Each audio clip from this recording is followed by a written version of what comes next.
eu sou a Beatriz, sou acadêmica da 9ª fase de Psicologia da Unifeb e sejam bem-vindos ao novo quadro do nosso Torre Psi Podcast, o Short Talks. Ele é um quadro para fazer diálogo entre os episódios que já ocorreram e com datas importantes juntos, tal como o Dia da Mulher que a gente comemora hoje, dia 8 de março. E hoje aqui comigo eu trouxe a Amanda, ela é acadêmica do 5º semestre de Psicologia. Muito obrigada por topar esse projeto. Eu que agradeço, é uma honra estar aqui e falando de um assunto tão importante no dia de hoje. Então, na primeira temporada a gente teve um episódio muito específico que abriu as portas do Torre Psi para falar de gênero e mais especificamente da mulher, que foi o 4º episódio, que ele abordava uma apresentação do que realmente é a luta do feminismo, as violências e gêneros que as mulheres sofrem ao longo do dia a dia e também alguns sofrimentos psicossociais construídos historicamente. Então, a partir disso, a gente queria comentar um pouquinho sobre algumas lutas que as mulheres tiveram ao longo desses anos. A Amanda vai entrar um pouquinho mais nisso agora. Em 1975, a ONU declarou o dia 8 de março como o Dia Internacional da Mulher para relembrar as lutas e as conquistas que tivemos ao longo do tempo. Algumas lutas que as mulheres enfrentaram através de comitês, através de reuniões, protestos, foram em questão do direito ao voto, a direitos civis como a igualdade social, econômica, racial, igualdade salarial, proteção contra as diversas violências, controle sobre o próprio corpo e vou frisar mais sobre o assunto do acesso à educação. Antigamente, como a gente pode ver em alguns filmes, livros, a educação era a prioridade dos homens. E as mulheres não tinham espaço, né? Antigamente tinha aquela questão que a mulher ficava em casa cuidando dos filhos, eles eram prioridade dela, o cuidado com a casa, até cuidado com o marido, e elas não tinham o que estudar, não tinham espaço nesse lugar de educação. Pesquisando um pouco sobre a mulher na psicologia, a gente percebe que não foi da água para o vinho ela ter espaço, por exemplo, na psicologia, né? Para ela poder entrar na universidade, muitas vezes ela, não só na psicologia, mas em todas as áreas, a mulher tinha que pedir permissão para o marido ou para o pai. As universidades, escolas eram separadas, os homens e as mulheres, e depois, quando elas começaram a ter espaço, estudando junto com os homens, muitas vezes a opinião delas não era levada em conta, minimizadas. Então, é um processo que está vindo a mulher ocupando o espaço dela, né, na sociedade. Tanto em cargos mais altos, por exemplo, ou em questões de muitas mulheres na ciência, na pesquisa. Então, isso é muito importante para que valide toda essa luta que percorre todo esse tempo, né? Adentrando um pouquinho na fala da Amanda, é interessante a gente observar a psicologia no histórico, como muito no início eram muito focados em homens pensadores, como os clássicos que a gente já conhece, Skinner, Freud, era muito focado em homens, porque na época realmente as mulheres não tinham esse acesso à educação.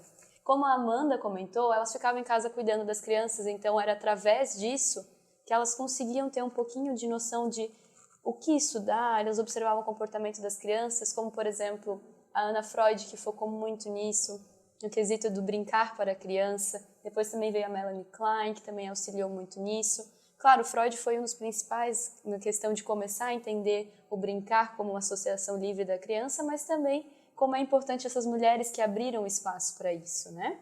Então, eu acho que é muito importante frisar. Como nós entramos nesse assunto da psicologia, da mulher nessa área, queria destacar uma psicóloga que trabalha nessa parte das pesquisas, né, que seria a Zilda Del Prete. Eu estudei bastante ela ano passado na faculdade. Ela, junto com o marido dela, eles criaram um teste de avaliação de habilidades sociais, que é muito importante e facilita muito a vida das pessoas nessa questão e contribui para o desenvolvimento da sociedade, para esse tipo de questões, né? Citando também outras psicólogas, além da psicanálise, que é um dos lados que a gente mais cita, principalmente por serem as primeiras a se destacarem, a gente também não pode deixar de citar a Zerka Moreno, que foi a esposa do Moreno, do psicodrama, que após o falecimento dele continuou levando o legado dele, a terapia, a teoria para todos os outros países e também mudando um pouquinho. O Moreno era mais da questão do grupal, enquanto ela ia mais para o individual, ou sessões em grupo, um pouco menores. Ela também conseguiu alterar um pouquinho do psicodrama e levar ele para outra forma, que também contribui muito para a nossa sociedade atualmente. Além disso, uma outra psicóloga da história que é muito importante citar e é atual é a Judith Beck, filha do Aaron Beck, pai da TCC, que é muito importante citar que ela vem construindo muitos pensamentos novos, teorias novas dentro da TCC, daquilo que o pai dela já construiu, e vem publicando livros atuais sobre o tema. Além disso, eu acho importante a gente comentar um pouquinho que em Santa Catarina a gente tem um número muito expressivo de mulheres dentro da psicologia, uma área que antes era muito vista como uma profissão masculina. Só para vocês terem ideia, em Santa Catarina nós temos mais de 16 mil mulheres atuando como psicólogas, enquanto homens nós temos cerca de 2.500, em média. Então, desde que eu comecei a graduação, a maioria dos meus professores são mulheres, em média, assim, 5 mulheres, 2 professores.